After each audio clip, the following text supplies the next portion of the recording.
Sports is primarily known for its stats, championships, highlights, but beyond that, there is the business side of it.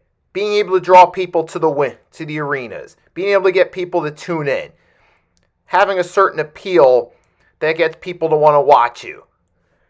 One of the aspects of that is nicknames. Sometimes creative, sometimes bizarre, sometimes amazing. Those nicknames that have a catchy ring to it. And all sports have that in place. I'm starting a video series. The main three sports I'm going to talk about for this subject are boxing, basketball, mainly NBA, and football, the NFL. I'm just going to give a list of some of the coolest nicknames throughout each sport. We're starting with the prize fighting ring, talking about some of the coolest boxing nicknames.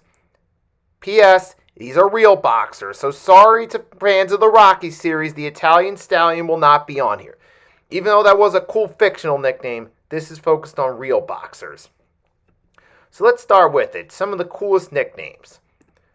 You got, right there you see on the screen, everyone knows who this man is. Born Cassius Clay, we know him as Muhammad Ali. Most people called him as the greatest of all time, but that was a moniker that fans built up as the years went along. The first nickname that he had, especially early in his career when he was on the rise, was the Mouth of the South.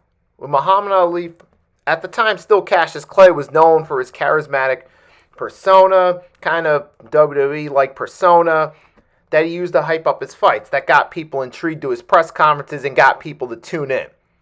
The Mouth of the South was the perfect nickname for, at the time, Cassius Clay from Louisville, Kentucky, had the perfect ring to it, perfect rhyme, which also fit with his colorful vocal personality at the time. That was awesome nickname right there. It was a nickname that pro wrestling manager Jimmy Hart took and used himself. Next nickname. You gotta know this guy right here, Evander Holyfield. Evander the Real Deal Holyfield. Holyfield was primarily known for his dominance throughout the heavyweight division in the 90s, after dominating the cruiserweight division in the late 80s. At the time, Tyson was in the early years of his peak in stardom in the sport. But Holyfield had a cool nickname that went along with his warrior-like fighting style, trading blows back and forth with Riddick Bowe in the 10th round of their first fight, showing the heart time and time again to take people's best shots, never quit, give up. He also had a perfect, catchy nickname that went along with it, The Real Deal, which was perfect for Michael Buffer and Jimmy Lennon Jr.'s introductions, which also was another part of Evander Holyfield's appeal and him drawing power throughout the 90s into the early 2000s. Now, moving on. These two guys right here are kind of a bit unorthodox for professional boxers. Usually, when you think of professional boxers, you don't think of people that go to school to be doctors or lawyers, but the Klitschko brothers, a little bit different. Both of them studied sports science, and that did, though, however, that unorthodox background for two prize fighters created two of the coolest nicknames. Dr. Iron Fist in the case of Vitaly, the older brother who'd become a mayor in Ukraine, and Dr. Steelhammer Vladimir. Just something perfectly catchy about that, which added to some of their appeal as well. And now moving on. This next one, it's more to say, but I got the Hitman. Originally used by Thomas the Hitman Hearns, and then eventually used by Ricky the Hitman Hatton. Now for originally Tommy Hearns, this was the perfect nickname. Fit perfectly with his one-punch power, and was also perfectly fitting because he came up in the ranks late 70s, early 80s at a time the mob and the mafia was still a huge deal in the United States. And this was also around the time that the mob was starting to go down a little bit around that time. So it was still a popular subject. The Hitman was a nickname that rendered from the mob that fit perfectly with the times. And there was even this cool, awesome cover of the Ring magazine with Thomas Hearns with a machine gun, dressed up in the suit, posing as the Hitman. So that was just an awesome, badass nickname that professional wrestler Bret Hart even himself acknowledged that he borrowed the nickname from Thomas Hearns. But then eventually it did get returned back to the boxing world with British boxer Ricky Hatton, not that picture, that one, used that nickname as well. And all around was a cool enough nickname that it got reused. Next one, you got Pernell Sweet Pea Whitaker. Pernell Whitaker, kind of like Floyd Money Mayweather, Muhammad Ali, had a cocky style, but a cool cocky style that you either loved or you hated, but you had to respect. Sweet Pea made his reigns dominating through the lightweight, junior welterweight division mostly throughout the 90s. He had that cool style to him. And also, Sweet Pea fit perfectly with his swagger and his persona. Just, cool nickname all around. Moving right along, you get next one. I'm going to be a homer on this one. Philadelphia sports, Bernard the Executioner Hopkins. The Executioner, perfectly fitting nickname for a pugilistic art. Now, Bernard Hopkins, when he was throughout his peak dominating the middleweight division, didn't exactly have the most crowd-pleasing style, but the Executioner, his Executioner mask he wore as part of his ring walk, had a cool appeal to it, which made up for the fact that, while he dominated the division, wasn't the most crowd-pleasing fighter to watch, but the Executioner had a nice ring to it. Later, as he continued to defy Father Time in his 40s by continuing to box, he changed his name to The Alien.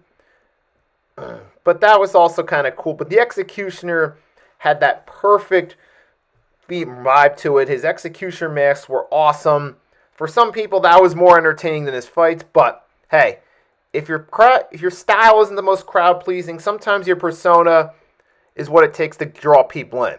Moving on to another guy from that same era who worked similar, James Lights Out Tony. Now, he didn't have the most crowd-pleasing boxing style despite dominating the middleweight and super middleweight division throughout the 90s. But he had some charisma, and he had a cool nickname, Lights Out. That was also part of his appeal that made up for the fact that he wasn't the most crowd-pleasing to watch. And now moving on, you got Hands of Stone, Roberto Duran. That's an awesome nickname right there in itself.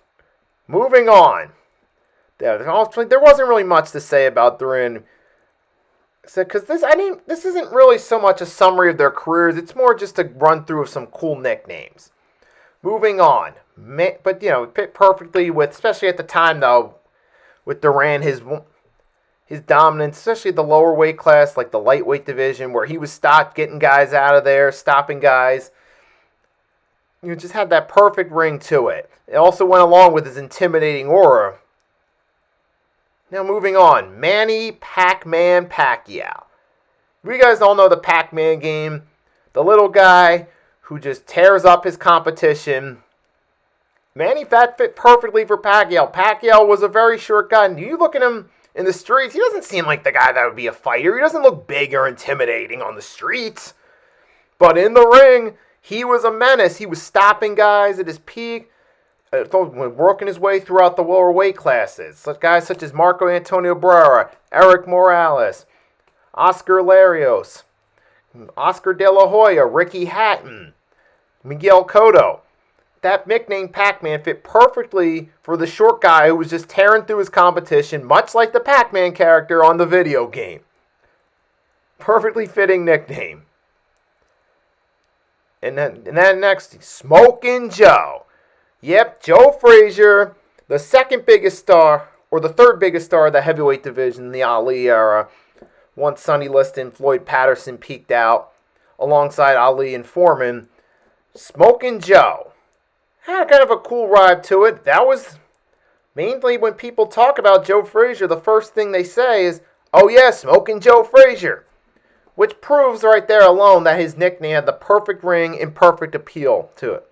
Last but not least, I'm going to go with Oscar De La Hoya, the Golden Boy. Now, why do I go with this nickname? Because that's a nickname that's stretched for decades now. He started using that nickname in the 90s, carried over in the 2000s. It was part of his appeal. He had more of the clean-cut image, that most professional boxers don't have, and that was good for marketability. That's part of the reason that made him a draw, along with his pretty boy good looks that Latinas loved. And now, but the another thing is, not only did he use that throughout his career, but now as a promoter, the head of Golden Boy Promotions, that nickname still runs through the boxing world with De La Hoya as a promoter, even after he's retired. He's still one of the main faces, and that name still gets thrown around. So I also got to include that in there for it helped with his marketability and for longevity because it's now with him as a promoter. And that's all I really got for you guys. This was more just a video to kind of explore some of the coolest and most appealing nicknames throughout the sport's history. And I'm going to do something similar with this for the NBA and the NFL, go through some of the coolest nicknames in those sports as well. But if you guys want to leave a comment, let me know what some of your coolest nicknames were, whether those be some that you agree with or others that I didn't mention in this. Feel free to sound off in the comments. Let me know your cool nicknames. Also, make sure to drop a like, subscribe for more content. Hope you enjoyed this video. Have a great rest of your day. Boy, Nicky Stees, signing off.